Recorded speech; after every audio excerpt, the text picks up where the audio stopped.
This is what we're making today. I am going to show you how I sublimated on wood, and I use my WeCreat to cut out this beautiful puzzle of my family. So without further ado, let's get started. Hello everyone, and welcome to Crafting with Delonda. It's me again, Delonda, and thank you so much for joining me today. In today's tutorial, I am combining two of my crafting loves in order to demonstrate this process. I am going to demonstrate how to make a photo puzzle, sublimate it, and let my WeCreat cut it out. Now, this process does require some equipment. You will need a sublimation printer, sublimation paper, you will need all the things. I'm going to show you all of the equipment I'm using for this process, and I'm going to take you step by step just like I always do. We will go into the WeCreat software. I'm going to show you my exact settings for cutting and everything. And then at the end of this video, if you find it helpful, remember to like the video, subscribe to my channel, and turn on the bell for notifications because I do upload new content every single week. Now, without further ado, let's look at the materials first. This tutorial is broken down into two parts. The first part of this tutorial requires sublimation, and in order to do the sublimation portion, I used sublimation ink, a sublimation paper. I use the 11 by 17 size. My printer is an Epson EcoTank 15,000 that has this sublimation ink inside, and I printed from Silhouette Studio. So if you're familiar with the sublimation process, you know you're going to need a printer, ink, paper. You're also going to need a heat source. The heat press that I use is that heat press back there. It's a 16 by 20 auto open waller press that I purchased from Heat Transfer Warehouse. You don't have to have a heat press that size. However, you will need to have a heat source that will reach at least 356 degrees Fahrenheit. For the portion that I use my WeCreat, I use this craft panel. These are plywood sheets, 5 millimeters. They are appropriate for use with sublimation and or laser engraving. And then I also used an additional piece of basswood that's 3 millimeters. That's this piece right here. And this piece right here is optional. That's actually what's holding up the sublimated photo puzzle that you see in the front. You will also need butcher paper when you're pressing, and you will need some kind of heat resistant tape to tape the image to the wood. Every single thing I'm using for this tutorial will be linked below the video. I'm using the 20-watt WeCreat, and I'm going to go into the software and show you all the things. The first part of this process is printing the image and preparing it to be sublimated on the wood. Now let's move over to the computer so that I can show you how I sized my image and got it printed.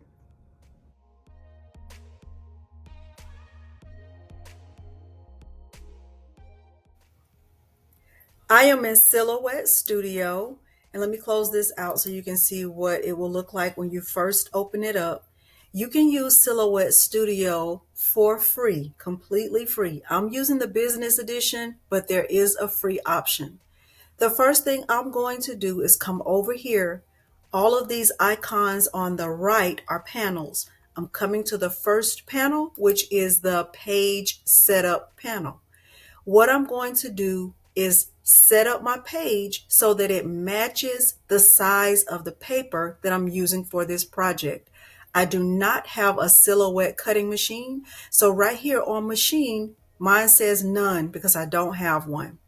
For number 2 on cutting mat, mine also says none because I'm not using one. For media size, this is where my changes will come into play. Right now, my media size is set to letter, which is 8.5 by 11. However, since I'm using 11 by 17 paper, I'm going to change the settings right here. So right here on width, I'm just going to type in 11.0, And for height, I'm typing in 17.0, okay? And my paper is not going to be in portrait mode. The orientation is actually going to be in landscape mode. So right here, I'm going to click this option to change my orientation to landscape. Now that I have my paper set up, I will import the image that I'm planning to use. So wherever you have your file saved, that's where you will upload it into Silhouette Studio. Now, if your image is tall and not wide, then don't change your orientation to landscape. Keep it in portrait mode.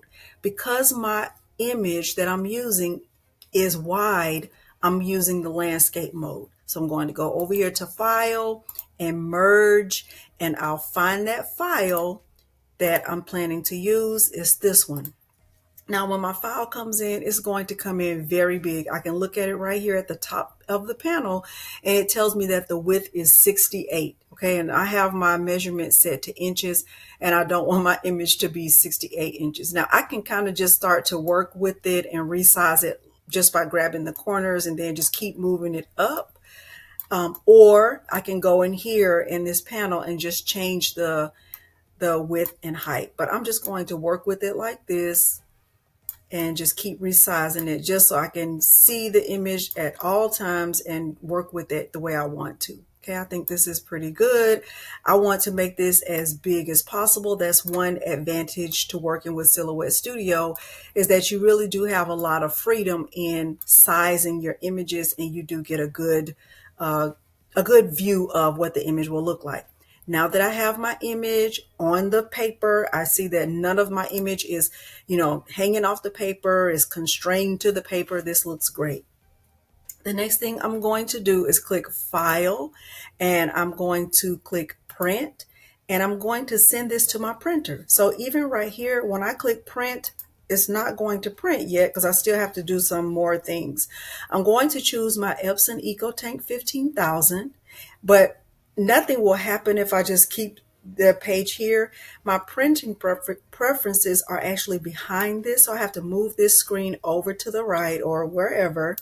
And right here, I can see that my right printer is selected, my Epson EcoTank 15,000. I'll click Preferences, and I'll come down here, and I'm choosing the 11:17 mirrored. It's a setting that I already have saved. I do have several tutorials on this process, but that's not the focus of this tutorial. Okay, now my orientation should still be set to landscape. And now I have everything the way I want it. I'm going to click on Print Preview. I want to always do a print preview. I'm going to click OK. Once I click Print, the image will not start printing. What I'll get is a print preview, and that's what I want. So I'm going to click Print, and what I'll see is my image will be flipped or mirrored, and that's exactly what I want it to do. Okay, so it's thinking about it. It's coming up. Okay, so my print preview is about to show. This is perfect. I love it. It looks exactly right. None of my images hanging off the paper. So now I'm ready to click Print. And what I'll do now is go ahead and click this, and then we will see the image being printed from my Epson EcoTank 15,000. Let's go back to the camera.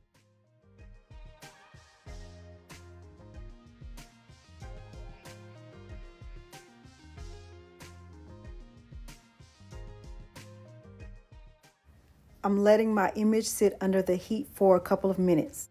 So my image has been sitting under the under the heat press for a couple of minutes. My heat press is set to 356 degrees, and you can see that this is what my image looks like. It's not vibrant yet because it hasn't been pressed. So now I'm going to get the wood, just one sheet of wood from here. I'm using this craft panel plywood 5mm. I've taken one out of the package. There does seem to be a plastic film or plastic coating on both sides. So I'm removing this.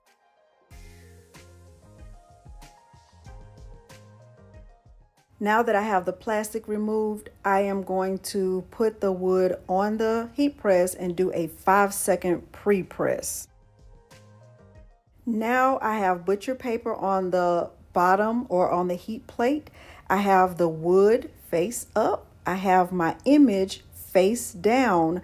Now I'm going to add a little bit of heat resistant tape to keep the wood in place while it's being pressed, because my heat press does have a lot of force when it opens automatically, and I don't want any of my image to shift during this process. So I'm just taping it down in a few places, and then I'm going to add butcher paper on top to make sure that none of the ink gets on the top or bottom of my heat press.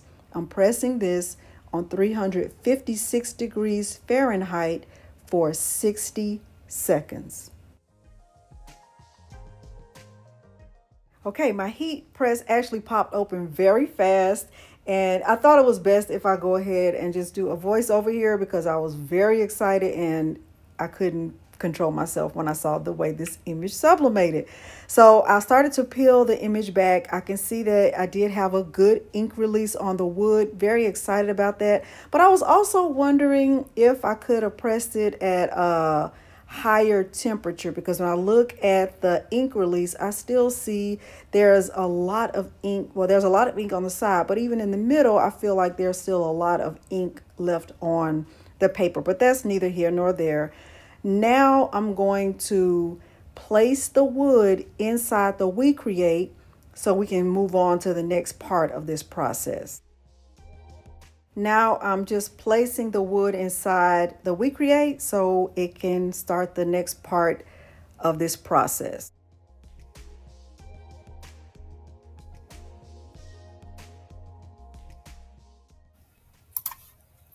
I am in the WeCreat software, and I have already refreshed my screen so that I can see the photo on the wood in the machine. What I'm going to do now is create a puzzle with our photo.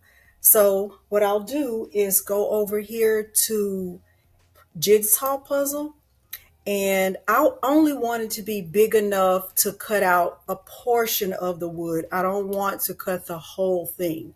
So what I'm going to, let's look at random style. I didn't even check that out. I like random style. All right, let's look at making the dimensions 10 by, so 10.0 on the width and 10.0 on the height. And I'm going to click confirm. And now what I'll do is just move these pieces over and make sure they are covering every part of the image. I think this looks really good. Let me kind of just make sure it is centered. And that's the purpose of printing the photo bigger than you need it to print, because you want to make sure there's enough space to encompass the whole puzzle piece. Okay, so I think this looks great actually. And all I want this to do is cut. So right now the power is on 100, the speed is on 7. But if you look over here on my material settings, it's on 3mm wood, and this wood is actually 5mm and it's plywood. So I know this is going to take a while. So for wood, I'm going to select wood cherry, and I'm selecting 5mm, and I'm going to click confirm. So now once I click on this again, my settings are going to be very, very different. And I can see the power is still on 100. The speed is on 4, because in order to cut through this wood, it is going to take it's going to take some time. I am finished with this part, and I am going to click autofocus. Let's see. And then once it finishes autofocusing, it will tell me how long this will take. Now I will open a window, and I'm also going to turn on the air purifier because I know there will be some fumes from this process. Okay, so this says 35 minutes. I'm going to click send, and we shall see how this goes.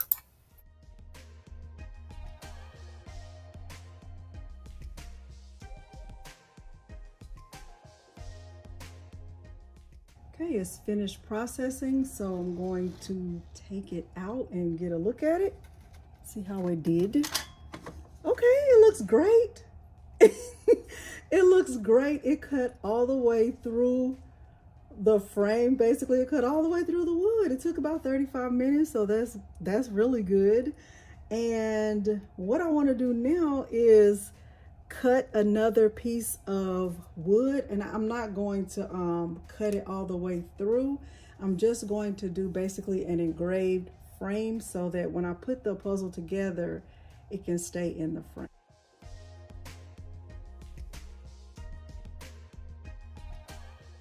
So this is the finished cut out puzzle, the sublimated photo puzzle of my family.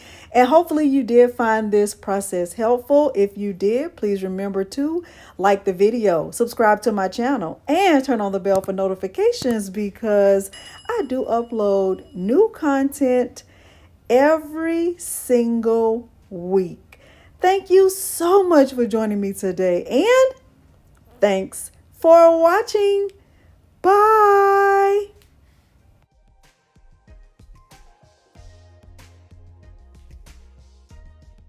For those of you who are curious about that extra piece of wood that's behind the photo puzzle, I went back into the WeCreat software. I used that same template, 10 by 10. I didn't make any changes to it.